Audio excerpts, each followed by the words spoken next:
I'm Jacob. I'm Yuri. And we're going for a drive. Race start. Oh my God! This is so fast.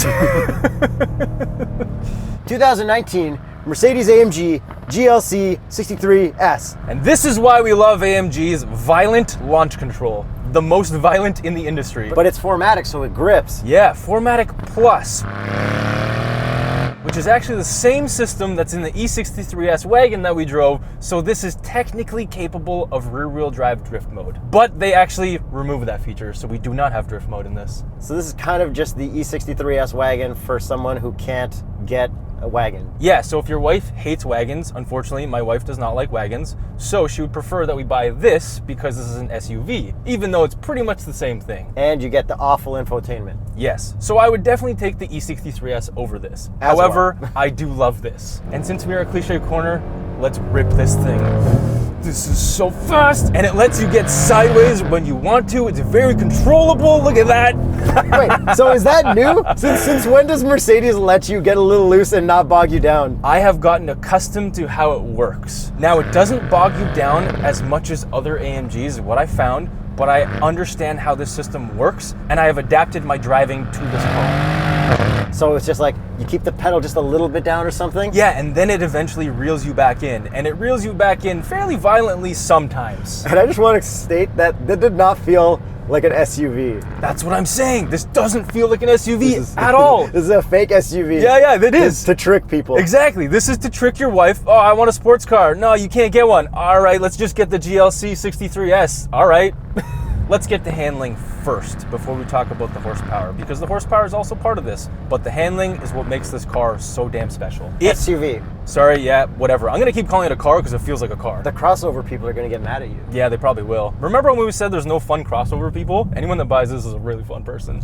The handling on this thing is so next level. We've driven the Porsche Macan GTS, and this is on par with that. However, that felt more balanced. This feels more rear-wheel drive goon mode. Yeah, so this is for the people who need an SUV, and instead of getting a Macan, they just want to be more obnoxious. Yeah, because there's no way in hell I would take an X3 anything over this, but I would consider a Macan because it's very similar. However, this is goon mode. I would never take this without the new infotainment. Okay, that's fine. 100%, like, there's so many good ones right now. It's like, could you go back 3 cell phones? Absolutely. You could go back 3 cell phones in your Android. Yes. I guess Android doesn't make much progress like Apple does. If I had this handling and horsepower, I would not care about anything else. I also want to mention something about the actual suspension is that it's so stiff. So we have adjustable modes. Now we are in Sport Plus, and this should actually be called Nürburgring mode. This isn't as bad as the 370 Nismo. Sport Plus is borderline livable for me. I kept this in comfort for the most part. This, to me, is way softer than the 370Z. And this is on air suspension, so there's actually a button to raise the car when you need to, when you go off-road. Now, speaking of the Nürburgring, which I've been on, this is the current SUV record holder for the Nürburgring lap times. What was it before this? It was the Alfa Romeo Stelvio Quadrifoglio. I feel like there's a lot of room for other guys to challenge that spot now. Exactly, but these guys have it. And you know what I actually thought about?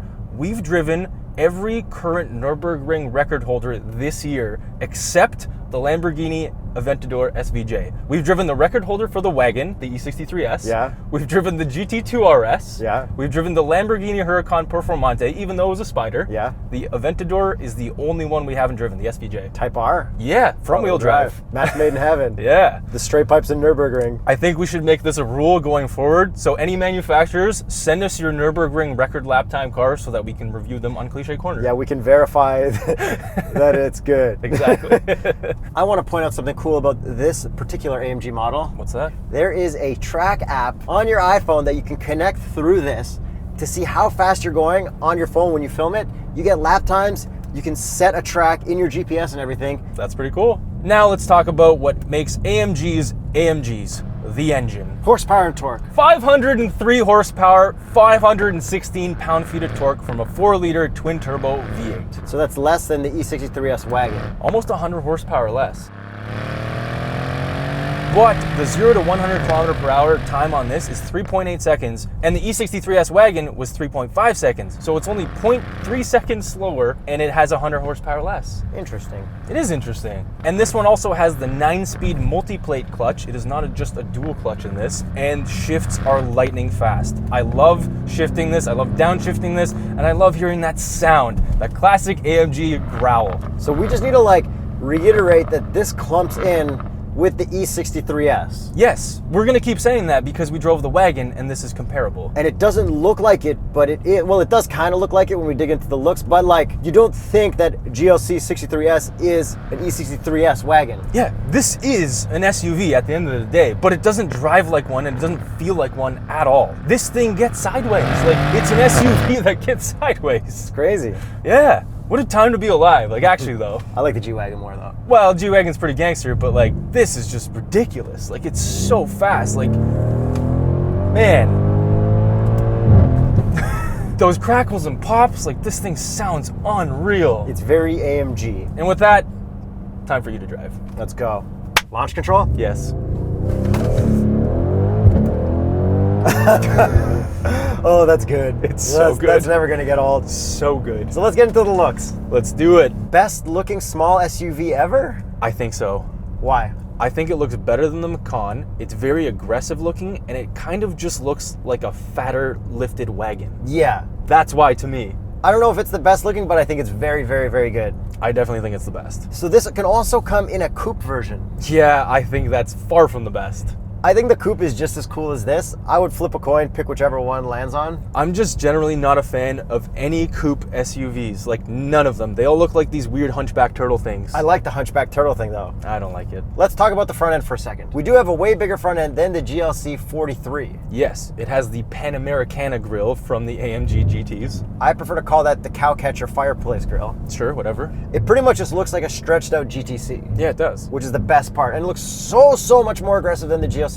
Like, not even in the same ballpark. Yeah, and the GLC 300 looks just embarrassing next to like a GLC 63. Like a rental car. Yeah, pretty much. I really like the look from the rear 3/4 angle. So do I. I guess because it's not the coupe, it has a really cool look to it. It looks like an SUV. I feel like if you're gonna get an SUV, get one that looks like an SUV. That's why I don't like the coupe SUVs. I like how the rear quad exhaust looks with the rear diffuser. Yes, the Feels AMG like quad exhaust. Feels like it's all connected. Exactly. And then we also have a tow hitch. But the exhaust isn't connected, and it's one pipe that goes to two quad exhausts. I did notice that as well.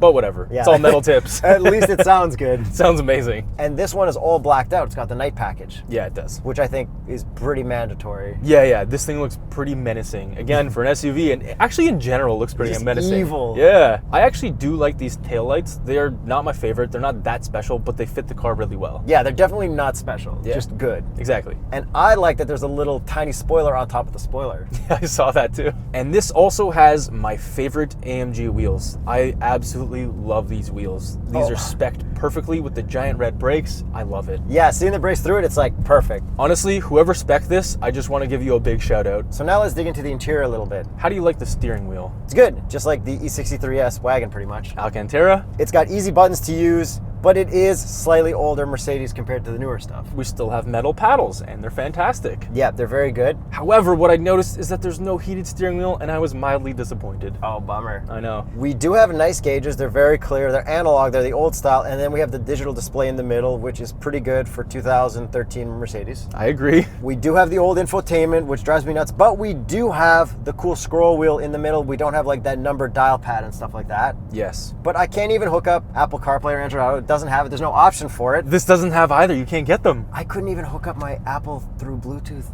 I couldn't do it. Okay, well, I hooked mine up. Yeah. Android. We got tons of carbon fiber, no piano black, perfect spec. It's very nice, and we can fit a small cup of Timmy's coffee. And down in our center console, we have our drive modes. We've got individual, comfort, sport, sport plus race. I just love seeing race in an SUV, because it's an AMG, so that's why you get race mode. It's hard for me to still believe that it's an SUV and not just like a lifted wagon. I know. Unlike the G-Wagon, since we're still talking about SUVs, this does have the lane keep assist that keeps you in the lane perfectly. And we also have buttons to adjust our suspension, our manual shifting mode, and our exhaust valve. Should we do the visor test? 3, 2, 1. Yes! Ah, it did pass! Yes! I was not confident in that. I was not either. And the box test. Let's find out. 11 boxes, 2 less than the E63S wagon. Not bad.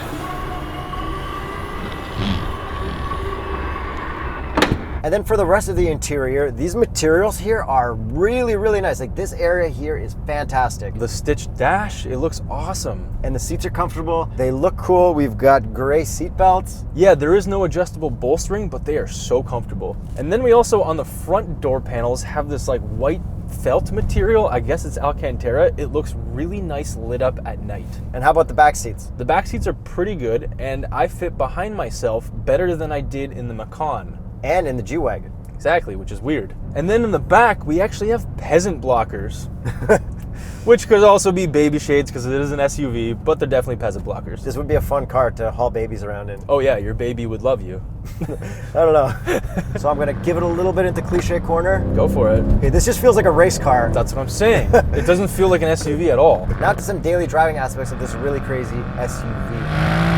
What I really like about it, since it's got the old infotainment and the old gauges, instead of having like that progressive screen that shows you what you're doing, it just lights up where your speedo is set to. So whatever speed you are below it is all red. Yeah, I did notice that as well. And a little funny thing that I noticed that I didn't notice on other AMGs, but I think they also had it, the parking sensors, when you get close, they show up at the top of the screen. When you're in race mode, you have shift lights, those same lights, but they change color. Oh, that's cool. Yeah, multi-purpose lights. Now this is definitely by far my favorite SUV because it doesn't feel like an SUV at all. I'm conflicted because of what I'm staring at and because I know what Mercedes is capable of, and that like really puts a damper on my fun. Yeah, I don't care about any of that. This thing drives incredibly well.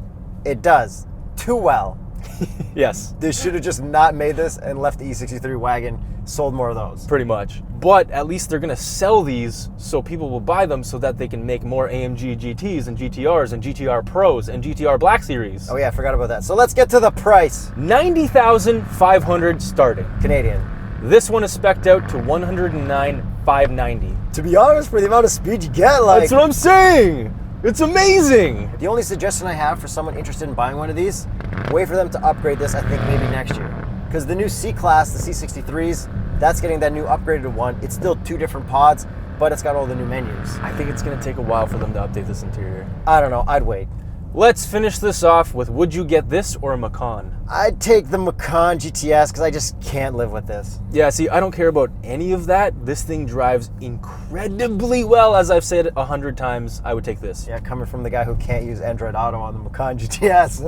I can't use anything here and I still don't care. But if they upgraded this to the new style, it'd be even for me. Nothing sounds like this, nothing looks like this, nothing performs like this, nothing currently has the Nürburgring record time. I would take this.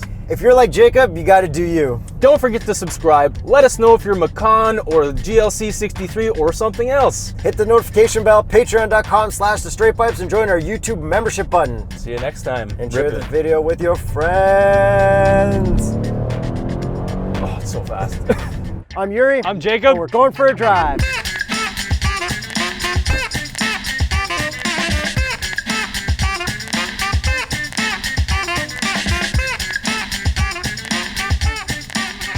Subscription break. Don't forget to subscribe. Subscribe right now. Subscribe. We didn't do that.